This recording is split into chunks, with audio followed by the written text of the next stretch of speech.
Hello everyone, welcome back to my channel और मैं हूं निधि।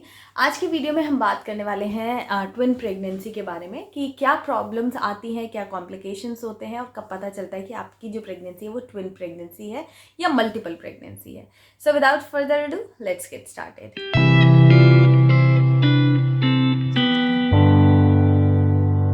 तो सबसे पहले मैं आपको बता दूं, मेरा एक व्लॉग चैनल भी है, तो मैं वहाँ पर अपनी प्रेगनेंसी व्लॉग्स शेयर करती हूँ जिसमें pregnancy related recipes, daily routine, pregnancy checkups, everything मैं वहाँ पर डेली वीडियोज़ में शेयर करती हूँ। तो अगर आपको इंटरेस्ट है मेरे व्लॉग्स देखने में तो आप एक बार मेरा चैनल ज़रूर विजिट कीजिए और अगर आपको पसंद आता है तो सब्सक्राइब भी कीजिएगा, लिंक डिस्क्रिप्शन बॉक्स में है।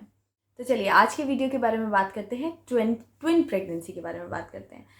तो देखिए, बहुत सारे लोग क्वेश्चन ये करते हैं कि ट्विन प्रेगनेंसी अगर है तो हमें घबराने की ज़रूरत है, कॉम्प्लिकेशन की ज़रूरत है, और भी बहुत सारे नेगेटिव थॉट्स उनके मन में आने लग जाते हैं जो मैं बोलना नहीं चाहती हूँ, बट बहुत सारे लोगों को ये डाउट रहता है, वो टेंशन में आ जाते हैं।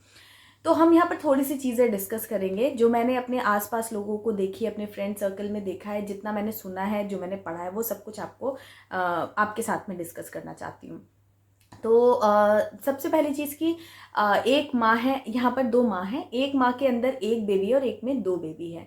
तो दोनों माँओं की कैपेसिटी तो एक ही है, बट बच्चे दो हैं तो दोनों में डिफरेंस तो आएगा ही। वो कुछ भी खा रही है तो एक बच्चे को डायरेक्ट लग रहा है उसका नरिशमेंट बहुत अच्छे से हो जा रहा है, यहाँ पर एक चीज़ वो खाती है तो दो बच्चों में डिवाइड होता है, तो उसको थोड़ी ज़्यादा केयर करनी पड़ती है। ये बहुत ही नेचुरल सा फंडा है। तो पता कब चलता है कि आपकी प्रेगनेंसी ट्विंस है या नहीं है, सो दैट कि आप आगे उसकी केयर कर सकें।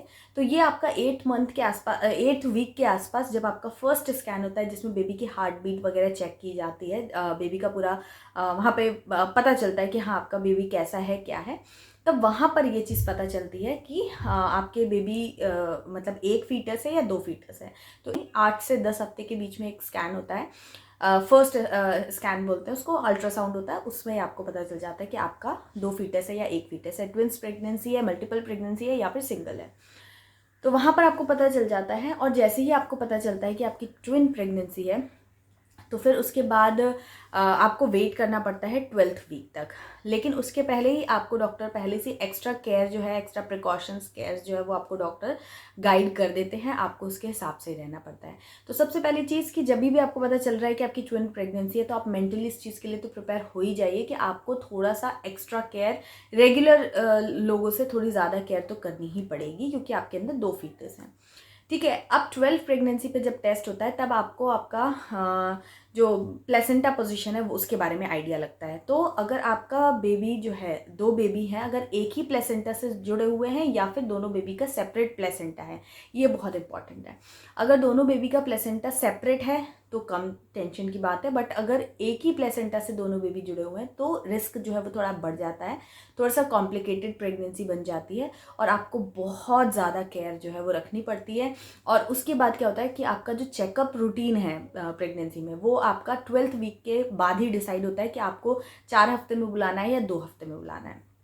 तो ये चीज़ इंपॉर्टेंट होती है, क्योंकि अगर आपके एक ही प्लेसेंटा पोजीशन है तो क्रिटिकल हो जाता है, थोड़ा ज़्यादा केयर करना पड़ता है, बेड रेस्ट वगैरह भी आपको बोला जा सकता है। तो ऐसे में आपका जो 12th वीक के बाद से 2-2 हफ्ते या 3-3 हफ्ते पे डॉक्टर आपको बुलाते हैं रेगुलर, एकदम बोलते हैं ना, माइनर वॉच रखनी पड़ती है कि कहाँ एक एक स्टेप पे देखना पड़ता है कि क्या चल रहा है अंदर, कहीं कुछ प्रॉब्लम ना हो, कहीं कुछ दिक्कत ना हो, तो तब आपको उस तरीके से बुलाया जाता है। लेकिन अगर दोनों बेबी की सेपरेट प्लेसेंटा पोजीशन है, सेपरेट है मतलब दोनों का, तो थोड़ा सा केस जो है वो थोड़ा सा माइल्ड हो जाता है और तब आपको 4 हफ्ते में, 5 हफ्ते में ऐसे बुलाया जाता है।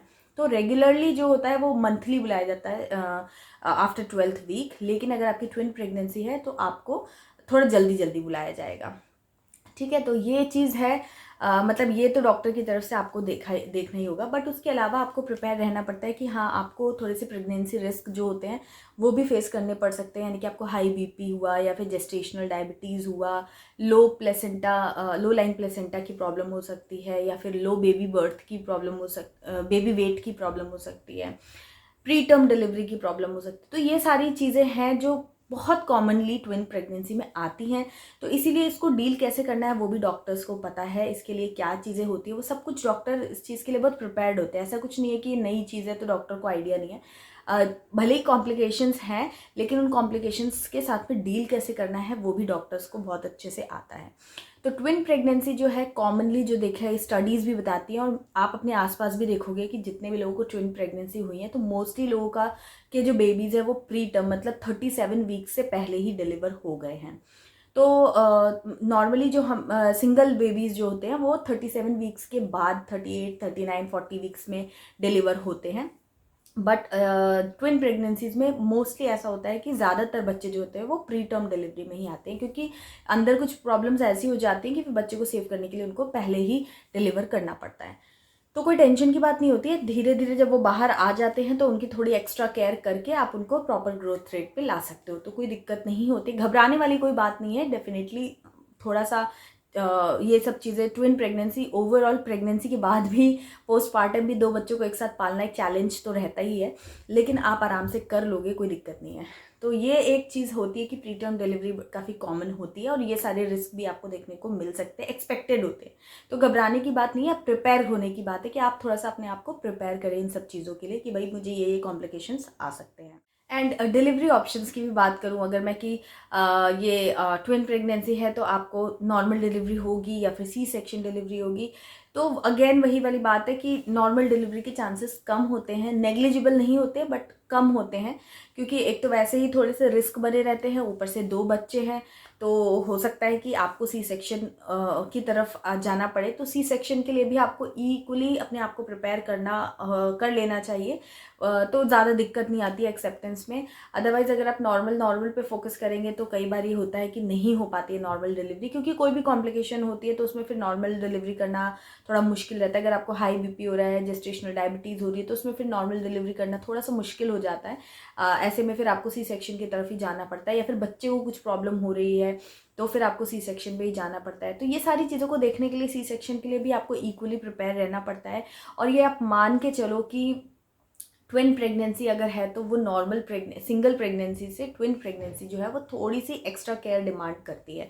तो इसीलिए अगर आपको डॉक्टर बेड रेस्ट बोल देते हैं या एक्स्ट्रा आपको कुछ गाइड करते हैं कि ये खाना ज़रूरी है या ऐसे रहना ज़रूरी है, तो आपको टेंशन लेने की, घबराने की ज़रूरत नहीं है। अपने आप को काम एंड पॉजिटिव कीजिए, और जो भी प्रिकॉशंस डॉक्टर आपको बोलते हैं आप उसको अगर फॉलो करते हैं तो थोड़ी बहुत आती है, चैलेंजेस आते हैं through out the pregnancy, but वो चीज़ें पॉजिटिविटी के साथ में आराम से डील की जाती हैं। मेरे कुछ फ्रेंड्स हैं जिनको ट्विन प्रेगनेंसी हुई थी, और उनका एक्सपीरियंस जब मैं सुनती हूँ तो मुझे ये समझ में आता है कि अप्स एंड डाउन्स थोड़े ज़्यादा रहते हैं। हर किसी की प्रेगनेंसी में अप्स एंड डाउन्स होते ही होते हैं, चाहे वो सिंगल हो, चाहे वो डबल हो, चाहे वो मल्टीपल हो। लेकिन ट्विन प्रेगनेंसी या मल्टीपल प्रेगनेंसी में थोड़े से चैलेंजेस ज़्यादा आते हैं। बस आपको पेशेंस रखना होता है, थोड़ा सा काम अपने आप को रखना होता है। अल्टीमेटली चीज़ें जो हैं वो थोड़ी सी प्रॉब्लम के साथ में सब सेट हो जाता है। यही था आज का वीडियो। इसको सम अप करने के लिए मैं आपसे यही बोलना चाहूँगी कि थोड़े बहुत कॉम्प्लिकेशन, थोड़े बहुत रिस्क जो भी आते हैं उससे आप अपने आप को मजबूत बनाइए, बिल्कुल भी कमज़ोर मत कीजिए, बिल्कुल भी स्ट्रेस्ड आउट मत अपने आप को करिए, क्योंकि इससे कॉम्प्लिकेशंस कम तो बिल्कुल नहीं होगी, हाँ बढ़ने के चांसेस ज़रूर हो जाते हैं। तो इसीलिए कॉम्प्लिकेशंस जो आई हुई हैं बस उनको टैकल करने में अपनी एनर्जी को लगाइए, ना कि स्ट्रेस लेकर के अपनी एनर्जी को वेस्ट कीजिए। और अगर ये वीडियो आपको इन सम वे हेल्प करता है, आपको पसंद आया, अच्छा लगा, तो प्लीज़ लाइक ज़रूर कीजिएगा, कमेंट करके मुझे ज़रूर से बताइएगा, और फ्रेंड्स एंड फैमिली के साथ में शेयर भी कीजिएगा। एंड चैनल को सब्सक्राइब करके बेल आइकन प्रेस करना बिल्कुल मत भूलिएगा, क्योंकि मैं इसी तरीके की यूज़फुल एंड एक्सपीरियंस वाले वीडियोज़ इस चैनल पर शेयर करती हूँ regarding pregnancy, parenting and postpartum care. And yes, मेरा ब्लॉग चैनल भी ज़रूर विजिट कीजिएगा और उसको भी सब्सक्राइब कीजिएगा, सपोर्ट कीजिएगा। एंड इंस्टाग्राम पर मुझे फॉलो करना बिल्कुल मत भूलिए। तो चलिए, मैं मिलती हूँ आपसे एक नई वीडियो में, तब तक के लिए bye bye and take care.